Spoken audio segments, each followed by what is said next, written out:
Hi guys, Dr. Simon Chard here, and welcome to my brand new video series, Building a Brand. This is going to be a 12-month series. We're going to try and produce one video each month, giving you an insight into how to build a brand. Now, whether that's a personal brand, a practice brand, a group of dental practices, or even a startup in something alongside dentistry, or even completely separate to dentistry. Building a brand is something that I've had a lot of experience with. Building up my own personal brand over the last 10 years, both with regards to communication to the patient, but also with regards to building a brand within the profession, which has allowed me to lecture all over the world and become a key opinion leader for many of the top brands in dentistry. But also over the last 3 or 4 years since forming Parlour Oral Care with Dr. Rona Iskander and Dr. Adarsh Thanki, we've had an incredible experience of really building a brand up from nothing, from purely an idea and a name. And I'll go into all of the details on how those things came to be in one of the future episodes, I'm sure.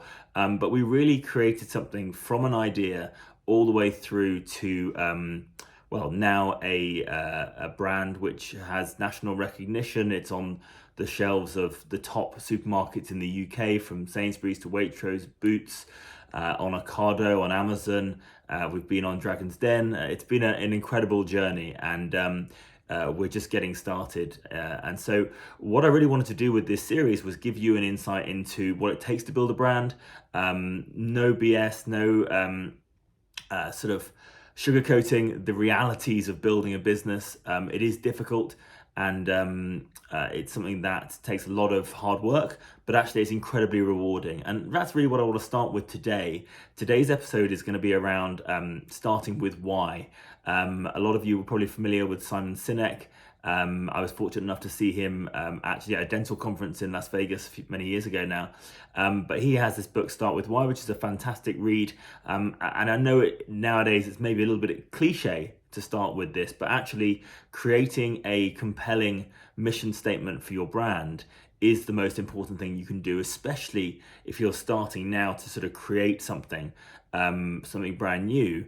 Having a mission statement to start with is really, really important. And I'm a big fan of Stoicism, Stoic philosophy. Many of you will be aware of that. I read Stoic philosophy every morning. It's the first thing I do. And one of my favorite Stoic quotes is from Seneca, and it says, "No wind is favorable if you don't know to which port you're sailing." I'm paraphrasing to a certain extent there. But I think that is such a key message in business and in life, to be honest, in that if you don't know where you're heading, how do you know how to make decisions? How do you know who to hire? How do you know how to present yourself or your brand to potential customers and people online? So that quote always sticks with me, and I think this is something that we've done across many of the brands that I'm a part of. So with Parlour, it was very, very clear from the start that this was a mission-led brand, and I think that's actually at the core of a lot of our success, is that we came together. I'd had my first child shortly before forming this brand, and we came together because we realized that every tube of toothpaste you've ever used still exists somewhere on the planet. And they last for 500 years, and the ocean is filling up with plastic. Now, I'm incredibly passionate about the ocean. It's one of my favorite places to be in the world.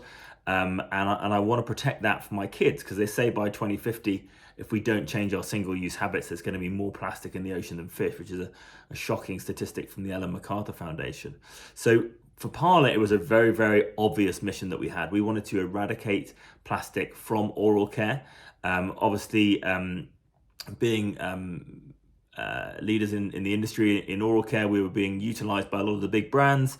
We didn't want to be a part of that problem anymore. We wanted to actually create a solution, a real solution that could be something that we solved for the customers and for dental professionals to provide to their patients across the UK and eventually across the world. So we had a very, very clear mission statement with Parlour. With the BACD, I'm obviously the president of the BACD this year.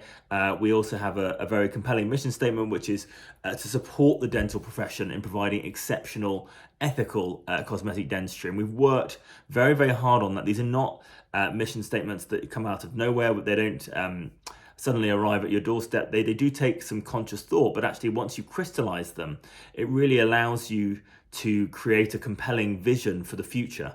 And the reason why that compelling vision is so important is that actually it gives you real clarity with regards to how you communicate with your customers or your patients, but also it gives you a clarity to your team as to why they're there. Because I think both for you as the entrepreneur or as the business owner, or even as the person running your own personal brand, it's very, very useful to know why you're doing these things intricately.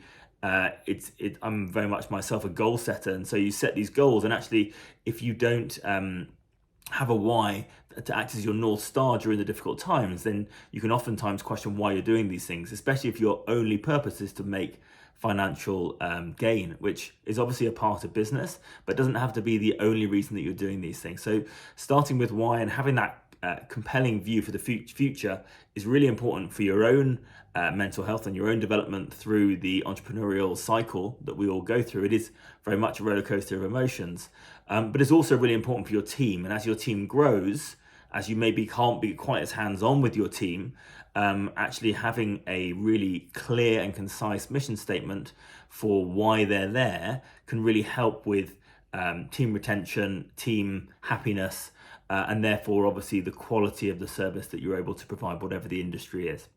So hopefully that was an interesting first episode, guys. As I say, we're going to be launching these with the FMC every month for the next year. If you have any questions at all, please fire them in the comments. If you have any specific content or topics that you want us to cover in the Building a Brand series, then let me know. If not, I'll see you on the next one.